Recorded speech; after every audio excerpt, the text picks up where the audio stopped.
Major lesson I learned was say yes to every project or ask, but be the go-to person for all things facilities. Generate wins no matter what size they are, and you have to build that internal network in the political capital. It's super critical as you advance in your career. I remember it was the first year at Boston Scientific. I got called into a meeting with the chief operating officer and my boss at the time. And the COO says, hey, I need someone to go to Costa Rica and build a brand new GMP factory. Can you guys do it? And I said, yes, of course. Maybe I was naive. Maybe I was young. I don't know. The COO leaves and my boss says to me, he says, this one's on you. And I can remember it to this day. And what I did, Jay, was I immediately went back to my network. I reached out to a bunch of the folks that I have developed relationships with over the first decade, assembled a team that gave me confidence to go into a country like Costa Rica and develop the first ever LEED certified building in that country and in Central America, fourth in Latin America. But that was just a good example of just raising my hand and just saying, yeah, I will go ahead and take that on.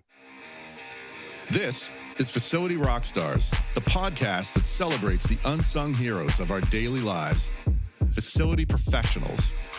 I'm your host, Jay Culbert. Join me as we honor these great leaders, sharing stories, insights, and expertise that empower us all to learn and grow together. Facility Rockstars is sponsored by Coludus, operating the way you operate in order to make your life easier.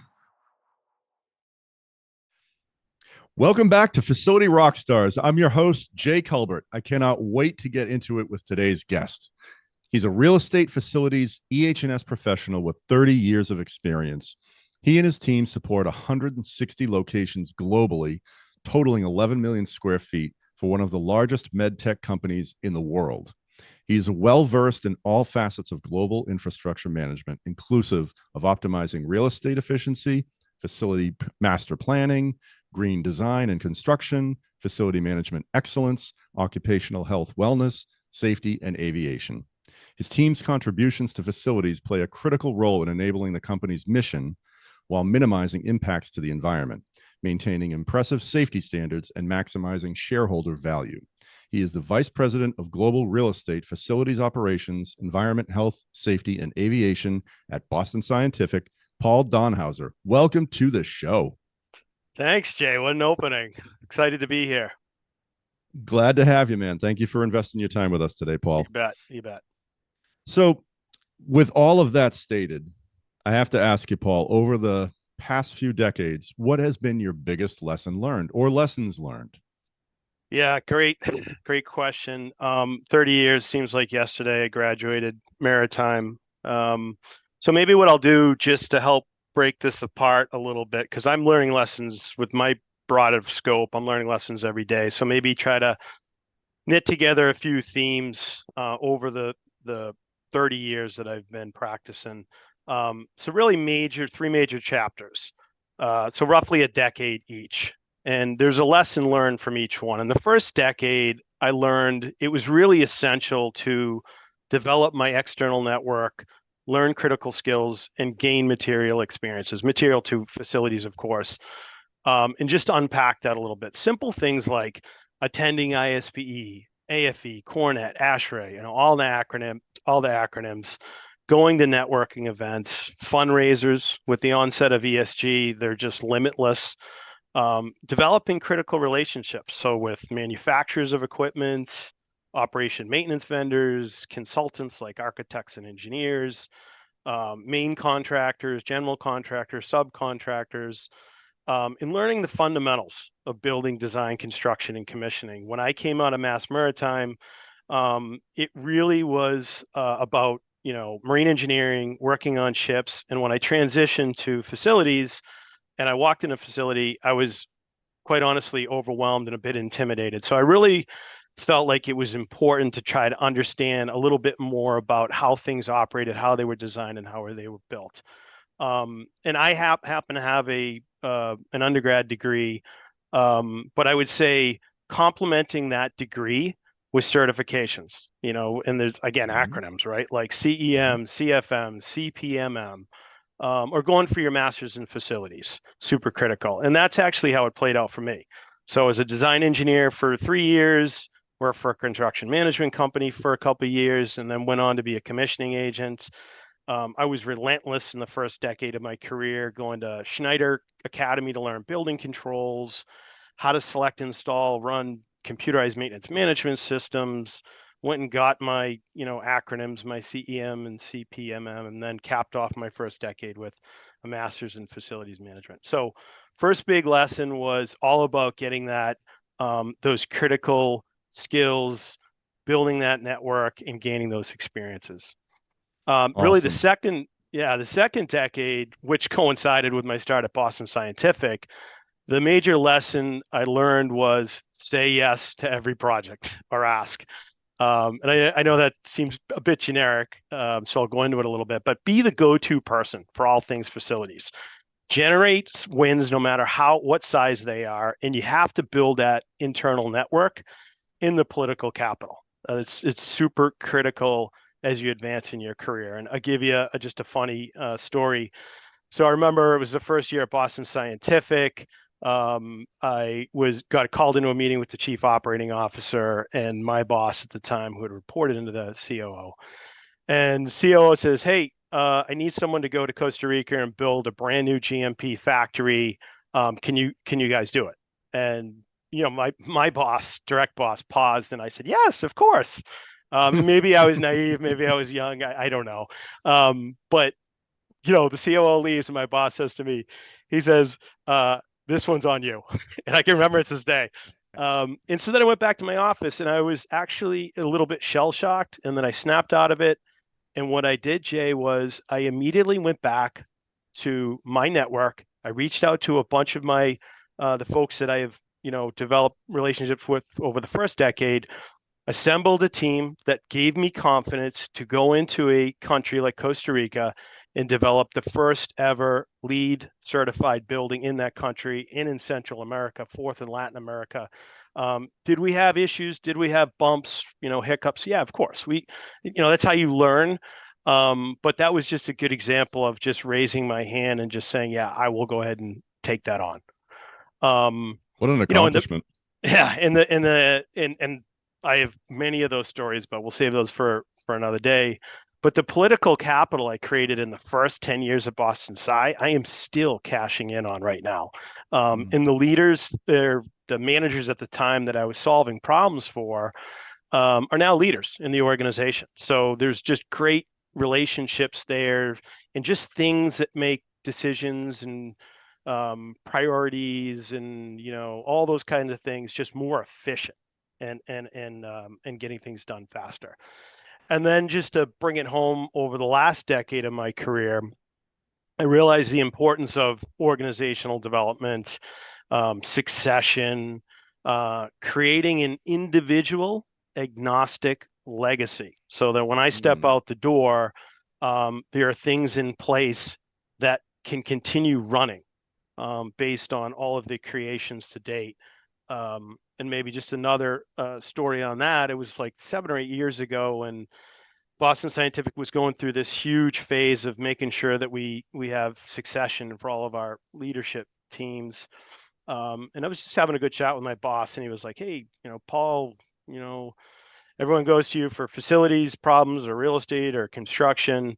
What happens if Paul leaves tomorrow?" And we kind of talked about it, and I said, there's no successor. So, we're going to have to hire externally. And I said, to be honest with you, now that I think about it, if Tom or Susie take over, they may have different background than me and or experiences, and they may pivot left or right, which would potentially create a lot of frustration for a global organization of 2,500 team members that we've been kind of bringing along in a certain direction. And so, to combat this, and learning this lesson to combat it, I really tried to come out of the tactics of working on a specific task or a project, and focused on developing, critical playbooks like global design guidelines and policies, and linking everything in our world to finance policy or IT policy, so that things were really bedded down, and well established. all kinds of processes and frameworks and enterprise tools, and some I had mentioned earlier, like control systems and maintenance management systems. And really what it's allowing us to do now is to scale the function efficiently, all of the functions that I lead, and ultimately align to the overall explosive business growth that we're going through right now. When I started at Boston Scientific, there were 25 locations. We were at, say, 3 billion in revenue. Now we're approaching 16 billion in revenue with $120 billion market cap. We're growing 1 to 2 billion in revenue per year. 55,000 employees, 160 locations, as you mentioned in the opening, and it's around the world. And some of those locations are 1 million square feet, right? So they're small cities. So flexibility and being able to adapt have been critical in my journey. So I know that was an indirect way to answer your question, but those 3 chapters in my life, it was a bit messy when I thought about it, but it all makes sense. And certainly for someone early on in their career or in my particular swim lane, hopefully can hear this and learn from it.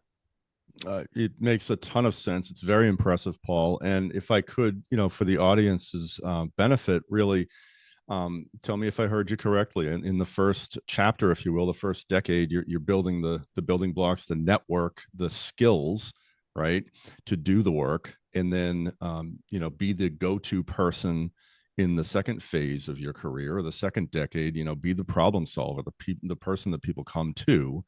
And then in the third decade, and I am generalizing, I get that, kind of boiling it down here, but in the third, create that, I love what you said, that individual agnostic legacy, and make it scalable, like really document everything. Boy, you should answer that question instead of me. Thank you. You nailed it. That's exactly no, right. I was just able to take notes. No, exactly right. Spot on. Yes. I think it's so great. that was the elevator. That was the elevator answer. So there. Yeah. Awesome. I want to come back to a couple of points that you made there. So we've had a few Mass Maritime grads on the show, and I've worked with several over the years, my father included. You mentioned from ships to facilities was, did you say it was daunting, or it was a tough transition? Could you just speak to that a little bit? I think there's more there. Yeah, and so when I was at Massachusetts Maritime and I shipped out for a little bit, you do actually learn great fundamental, systems, understanding systems and how to trace systems and basic operation and maintenance protocols. But and it should give you a little bit of confidence to come into a facility. But when you walk into a facility, um, I just felt it was super intimidating because all of a sudden I'm meeting with a design engineer that's talking about, calculating the load of the building and, should you go with an air handler, a centralized chiller plant or boiler plant or a package system. And, and then that particular design person is writing up a narrative sequence of operations and giving it to a controls person. The controls person is then trying to regurgitate that back to the engineer, and then the contractor is trying to interpret. So what I found when I was trying to follow some of that stuff, when I first get into facilities and was in meetings and things like that, I was completely overwhelmed, and just not understanding how the machine works. And that's really when I stepped back and said, I have to go work for a design engineering firm. I have to go. And honestly, I only worked at a design engineering firm for a few years until I felt I understood it. I didn't want to become the best design engineer, right? That wasn't me. I couldn't do that. But and then I went on to a construction management company because I wanted to know, what is this stuff, the change orders, and what are they talking about? The design engineers don't know what they're doing, and so I really get embedded with construction management company, and was able to really understand that world, which it is a different world. And then the commissioning piece just was natural out of that. And that was really, you're talking when commissioning was just starting at the time. And it was really an industry that was created out of, owners just not getting what the design intent was from the beginning, right? And just making sure they landed it. So none of that, unfortunately, was taught at Maritime. I've certainly voted for some of that stuff, and I know now they've added, energy engineering and facility engineering When I was there, it was essentially two majors, Decker engine, and they just started incubating a couple more when I Hmm. was leaving. But those types of basics like control systems and commissioning and they're just so different when you come off a steamship and you go into a GMP facility. So Got it. No, it's very helpful. And I like how you pointed out, like you went and learned because the design engineer and the construction for like construction says, well, they don't know what they're talking about. Well, you've seen both sides now, so you can I've seen speak it to it all. intelligently. Yeah. And so Yeah, coming to the owner's side, I really gained confidence. And then it was about just that transition from, individual contributor to more of a executive leader. sure. I would like to touch on you said create political capital, and those are words that haven't necessarily come up on the show previously. I think it's something that people can tend to miss. So, if you had any best practices around how did you actually do that, Paul, and how did you do that on a regular basis? Yeah, again, so I'd go back to I always, always, always picked up the phone. I answered all the calls, and I honestly would say the first few years of my career at Boston Scientific, I didn't know. I honestly knew probably 5% of the answers. But what I would always do is I would always, respond positively, and just say, look, let me look into that. I'll, get back to you. I would reach out to my external network. I would make sure I understood, and then I would get back to that person. In most cases, I could solve or move the problem in the right direction. And Mm-hmm. just in that, people's reactions to me were a little bit shocking. I mean, even today when I walk around the campuses or I travel around the world, I'm so humbled by just running into someone and them saying, "Oh, Paul, yeah, I heard you were traveling. You're on site today, and I want to thank you again. When we were having that issue with the clean room, it was like 10 years ago. You won't remember, but you came out and you helped us work through that and flew a bunch of people. And that when you're working for a large organization like this, Mm-hmm.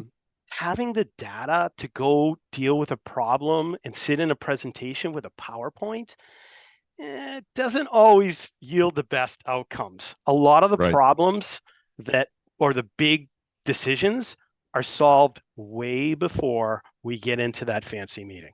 And I Mm, always cash in my political. So it's if we have and maybe we'll get into it later on like capital projects, things like that. But if I have a big initiative that needs to get approved, I am literally checking, okay, who are the stakeholders? I am meeting with them for a cup of coffee. I am reaching out to them way in advance. And when we go to that meeting, it's a rubber stamp or there's more work to be done. And so, maybe we'll, adjust the meeting time or date until we can come back with the right information. But political capital has been everything to be honest with yeah. you, and just keep accruing that equity. Just it's so important throughout your career, and just be that person that always is positive and always tries to get things done. We're all overworked. We're all tired. There's way more work than there's time in the day. But bring a little bit of that optimism and problem solving to the table. I love what you just said. The optimism and positivity, they really do go a long way. And just to jump back a couple minutes here, you mentioned you moved you might not have had the solution or the answer, but you moved the problem in the right direction, I think were your words. Love that Yep. because it's Yep. progress. It's not It perfection, it's is. progress, right? So It is. Yep. excellent. Well, I want to jump back to the intro, right? Because it's gonna like set up the next question I have Okay. for you. And it's really so when you look at you, Paul, your global infrastructure management, optimizing real estate efficiency, facility master planning, green design and construction, facility management excellence, occupational health, wellness, safety, and oh, by the way, aviation. So what I'd like to ask you is, how do you with your vast scope, how do you organize all of this? Yeah, Yeah. right. Fantastic. Yeah. Yeah. When you put it like that. um, so So let me break it down like this. So we are a centrally led, global organization, primarily, certainly I have direct reports, right? But we lead primarily through influence, and that's an important point. Um, what I did is I established and broke my team into centers of excellence, and they can sit anywhere around the world. They don't necessarily sit in like an ivory tower at corporate. And so my centers of excellence are exactly what you just said. So facilities, capital projects, global real estate, environment, health and wellness, safety, and aviation is a center of excellence as well. So I organize those into centers of excellence, facilities operational excellence, of course. And each one of those has 1 to 3 people that sit in them, and they're rotating tours of duty. And it's not like someone in perpetuity is in the center of excellence, but the role of the center of excellence is to develop policy, develop best practices. They're required to host a monthly call with all the practitioners. So all the project managers get on a call once a month and share best practices. All the facilities operations people get on a call once a month and share best practices. So their role is to kind of harvest into develop all of that centrally led expertise.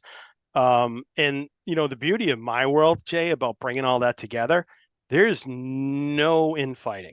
I don't have real estate Mm, people fighting with construction people. I don't have EHS people fighting with facilities. I don't have none of it. None of that mm-hmm, exists. The mm-hmm. culture is everyone is equal. Okay. And we all paddling in the same direction. So that's essentially the way that we connect to the world. We have centrally led, they connect through communities of practice. And then I have regional folks, out in the world as well. So, Outstanding. I yeah. like the point of there's no infighting because it just gets in the way. It costs money, right? Yeah. If In, that's in occurring, inefficiency, right? And we don't have sure, enough time in the day to have my EHS people negotiating with facilities folks. Like we don't have time to do that. So, right. yeah. Can you just speak a little bit more on that particular topic because this does come up quite a lot, Paul, with um, call it EHS and facilities. There is that back and forth at times, and not necessarily a negative one, but could you touch a little bit more on how you solved for that? I think you just did with the overall, but is there anything more to say with that? Um, I mean, I think I spent a lot of time with the teams and all the leaders, and they're all equal, right? So my direct leadership team, there's a head of director of EHS and director of capital projects and all that stuff. So they are all equals. We discuss, their talent. We discuss our challenges. We discuss possible synergies. We all prioritize, capital, operating expense allocations in our annual operating plan. And we all, I think, listen to one another respectfully, and we all appreciate one another and what we're trying to achieve. And certainly, I've have individual discussions with my leadership team about how that any of that infighting or challenges will not be accepted. And to be fair, when I first took over all of the scope, going back, I don't know, 12, 13 years ago, when it fully all bolted together, I had to, I'm going to be politically correct here.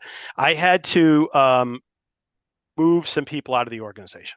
Okay. Mm-hmm. Simply because it wasn't that they weren't super smart in their space, but they weren't willing to get along with others for the greater good. And Sure. I just will not tolerate that. So, Mm-hmm. yeah. Excellent. Earlier, you mentioned ESG, and I wanted to Yeah. jump back to that too, because maybe people may not know what you mean by that. And could you just speak to that, what the acronym means, and how it shows up in your world? Yep, sure. Yeah, and I'll touch on it. It is pretty vast. So ESG, environment, social governance, which used to be corporate social responsibility, which started back in the day of just companies going out communities and green teams and things like that. Now this is become real important to large corporations like us. For instance, investors, tenders, our sales teams, countries that we do business in are all requiring us to define our ESG strategy. And E is probably what a lot of people in the audience would understand. It's all around like your carbon footprint and your waste of your products and processes and things like that. S is on, diversity, equity, inclusion. Do you have any slave labor in your supply chain? And governance is really on how you're structured and how you govern all of this stuff. But, my team mainly focuses on predominantly on the E and a little bit on the S. But I was one of the founders of ESG at Boston Scientific back in 2014. We've since hired a VP of ESG, and it's just grown astronomically. But it is super critical. It's now our report as far as what we do in ESG is tied to our financial report. On Investor Day, it's a huge question that comes up. And now we're even seeing, as I mentioned, regulations coming forth. So there's all these directives that I won't go into on this call, CSRD in Europe, and all these types of things that are coming out from a regulatory compliance standpoint that we've literally hired on my team, carbon accountants. And we are hiring professionals that just support this space. And it gets into renewables and power purchase agreements and solar and virtual power purchase agreement, and that's like a whole other podcast. But ESG has become a big part of my world, and it crosses all of my centers of excellence and all of my scope. So thank you for really defining it for us, Paul. I have a follow-up question for you though here. Yep. So how's it showing up in the business? What stressors might it be causing? Clearly there's an upside to this as well, but it's a change, and I'm guessing a fairly significant change across different departments. Yeah, it's really stressful because within the E, they break it into three scopes, if you will, like scope. And scope 1 and 2 is essentially the buildings that we operate in. And so my teams could manage all of that. We know all the utility information, we know all that stuff. But then they added this thing called the third scope, scope 3. And that's when you get after everything else. So people commuting to your office, the trucks driving your products around and sterilizing and contract manufacturing, your vendor. And that has created a lot of stress in the organization. And we had some cracks, we saw some cracks, and me being part of the leadership team had really tried to hold hands, provide extra, AOP funding, hire extra resources where appropriate to try to fill some of those cracks. Because when this was sneaking up on us, Jay, we didn't understand what it was. And therefore, when you don't understand how to shape fog, people already have long jobs, like long days, tough jobs, and you throw this on top of it and you can't really form it. And so people really were getting overwhelmed, to be honest with you. And so, the leadership team kind of came together. We've provided resources. We've hired a bunch of experts. We Ernst and Young. We're bringing in a lot of capability to try to define this. But scope 3 to me was really when there was this step function of complexity that came into our world. And so we're really getting after that now and kind of mapping it out, but recognizing that all of our peers are in the same boat. So I do spend time with, my peers across at other companies to try to make sure we're at least keeping up, which I think we are. Sure. It sounds like you're doing amazing work with it. And I think the advice, if I heard it, is like get additional resources. Sometimes more funding is necessary. And, be aware, like you said, everyone has a long day or a tough job already, and this is new. Exactly. So, okay. I want to jump over to capital projects, and facility capital projects, and this is something you're quite involved in, or your team is, Paul, and I think it shed a lot of light on it. So could you tell us, how does Boston Scientific and your team handle everything from the planning to the funding, the execution of capital projects? Yeah, it's a great question. So I love this question. So go back to how it was done. So pre 2015, 14, basically whoever had the most connections and whoever screamed the loudest would get the capital. And I mean, when I'm talking about a particular site, so a site would say, they'd have relationships and they'd figure out how to get the money allocated to them. So that wasn't the right way moving forward. And so what we did was we immediately set out and said, hey, what are our peers and competitors allocating for facilities capital? Overall capital is about 4.5% of revenue is kind of benchmark. And then we get a percentage point out of that. And it typically equates to, a couple $100 million. And so what we did was essentially, I grabbed all that capital and kind of made a pitch on why that makes sense to centrally locate that capital and have, restrictions around how you get access to that capital. And then what we did was we put a global facilities master planning process in place. It's called the GFMP, as everyone knows it, more acronyms. And essentially what it is, it runs with the fiscal calendar. It starts in March and it just ended here in October where we gave out our allocations to the site. And we give a standard template out. We define 3 categories of spend, simple, like A, capacity for manufacturing, B, improvement to amenities, workplace strategy, C, business continuity, changing the roof and replacing, equipment end of life, supporting ESG and whatnot. So we chunk it out that way. We give them templates. We work with them throughout the first half of the year to kind of do report outs with them. They present to my team. We work back and forth. And what we do is we develop a site level master plan that connects up into a regional plan and then into the global facilities master plan. And so this is all managed through that. I talked about the centers of excellence earlier. So we have a facilities capital construction center of excellence, and it's managed by my director of capital projects. And, he has obviously help with finance. And so we go through this, and the beauty is it's not if you're going to get the capital, it's just when. So we have done an incredible job to help, I would say, drive parity across all of the sites. So we have a standard, a global design guideline. It says how your amenities are supposed to be and, what type of building and, your technical systems and all of that. Our site facilities leads use that to gap against their current infrastructure. And you can't do this overnight, right? I have a massive portfolio, right? And so we already are talking a common language when they come to us and they're prioritizing their capital to us, okay? And they may have 250 line items, Jay, and we basically have to say, okay, we have to snap a line, at this level at your particular site, but let's go after those 10 projects above the line.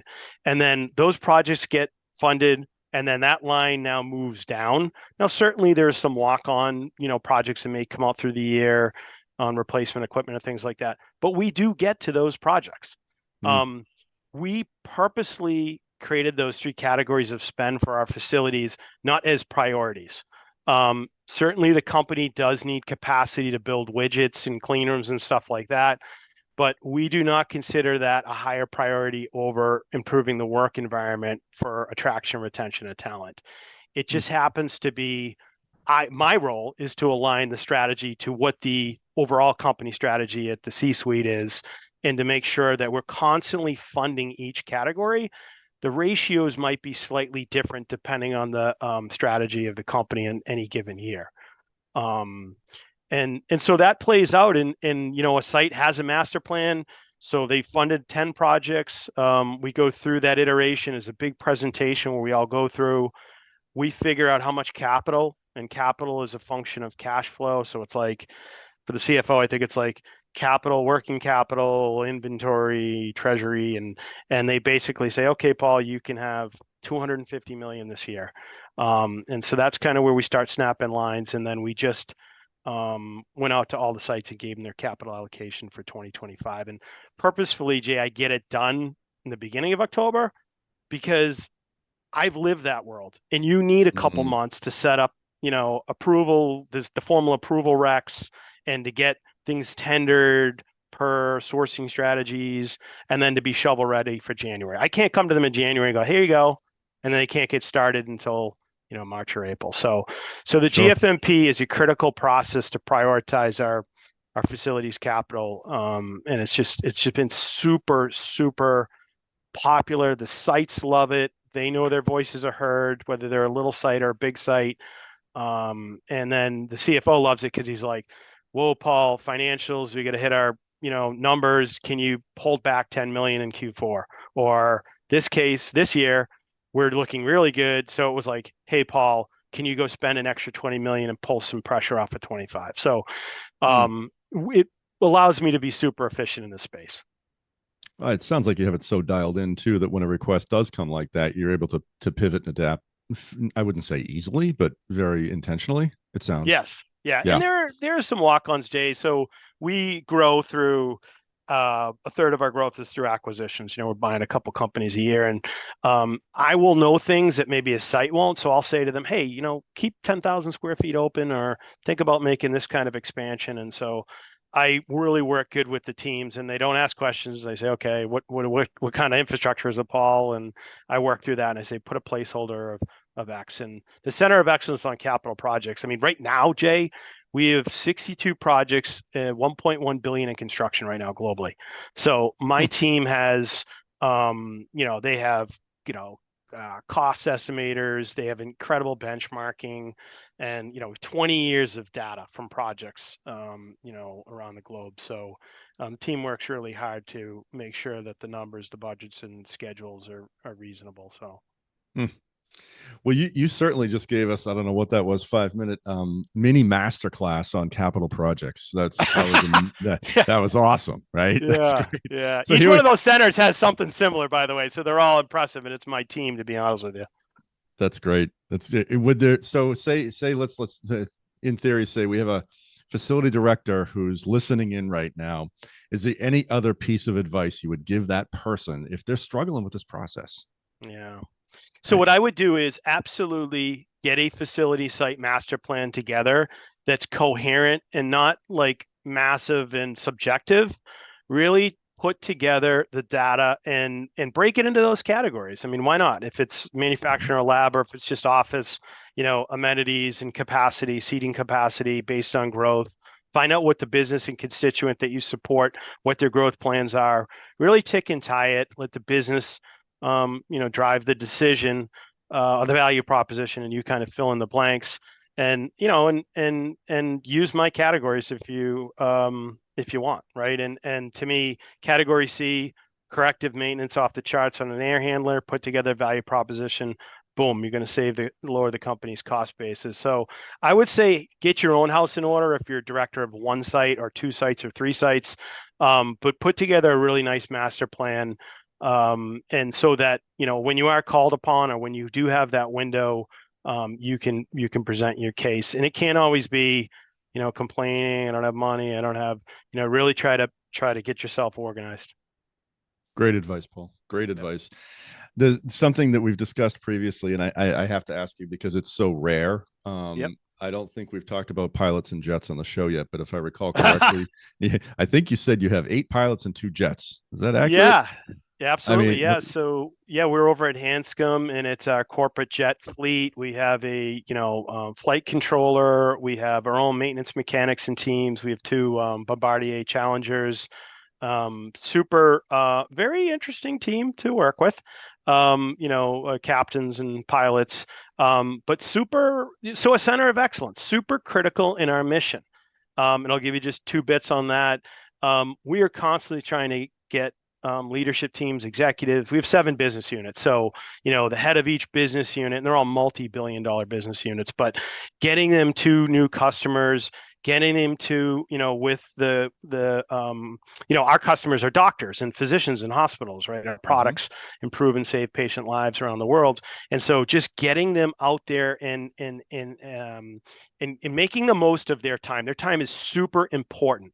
And so getting them to those customers as efficient as possible, as safe as possible.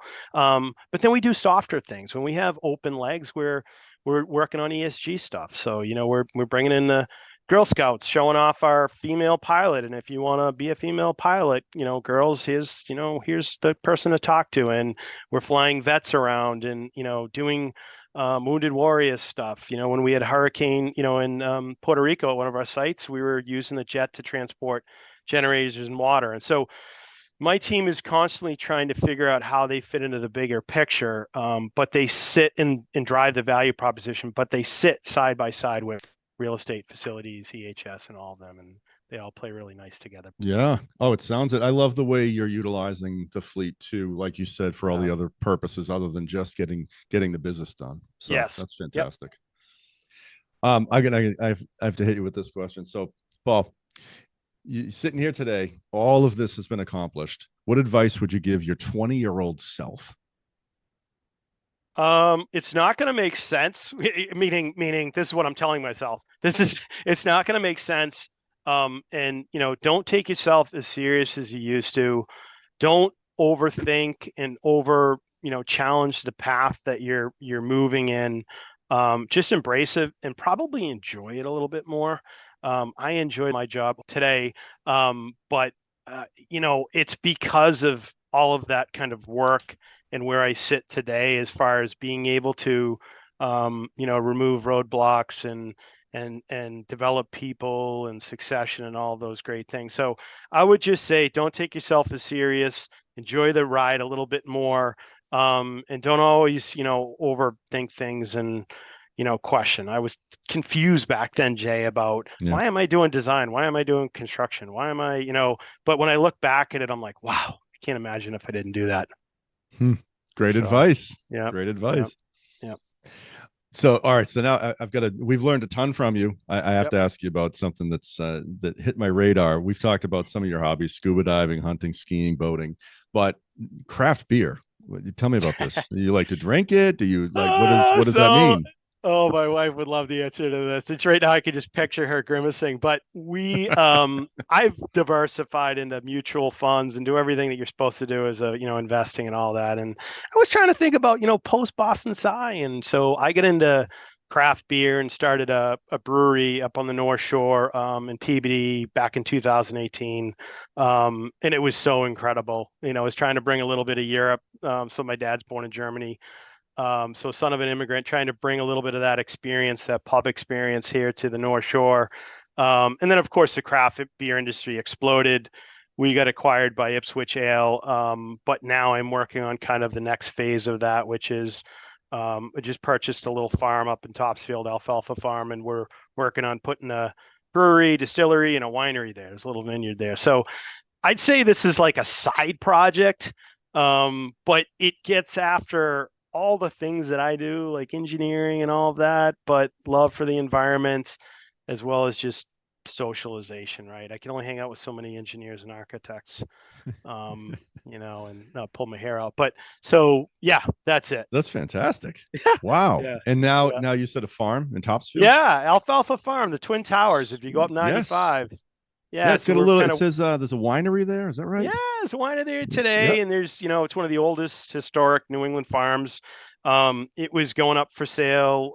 There's some deaths in the family, and they were transitioning, and developers were swooping in, and some of my buddies had reached out to me, and I said, you know what, that's the right place for to save that, and so we'll keep the landmark, and still working on the business plan, but something I do on the weekends and evenings, just to kind of decouple a little bit from my day job sometimes. Exciting. Wish you the best with that. That's very, very cool, Paul. Very cool. We'll definitely check it out once you get things rolling too. Excellent. Yeah, I can't wait to have some industry events there. So there you go. Nice. Yep. So you've taught us a ton. I'm sure people have additional questions. I know I do. How would you recommend people get in touch with you after the show if they wanted to pick your brain on any of these topics? Yeah, and this is big, Jay, for me. So I mentor 6 people a year, 4 internal, 2 external, and I respond to every LinkedIn if you're not directly trying to sell me something. So if you have a question, curiosity about my career or anything, I will respond. So LinkedIn. And you can obviously send me an email, which is my full name. It's just paul.donhauser@bsci.com, are probably the 2 best ways. And I'm super responsive if I'm not in the air. Awesome. Paul, I cannot thank you enough for investing your time with us today and for being on the show. Thank you so much. You bet. Like the work you're doing. Thanks, Jay. And thank you to everyone who's listening. If you heard something you loved, if you learned something, if you laughed, tell somebody else about the show. Paul, thank you again. And hey, it's been another awesome episode of Facility Rockstars, and we'll see everyone next time. It's a wrap. Another episode of Facility Rockstars is in the books. Facility Rockstars is sponsored by Culbert, operating the way you operate in order to make your life easier. Until next time, facilitate and rock on.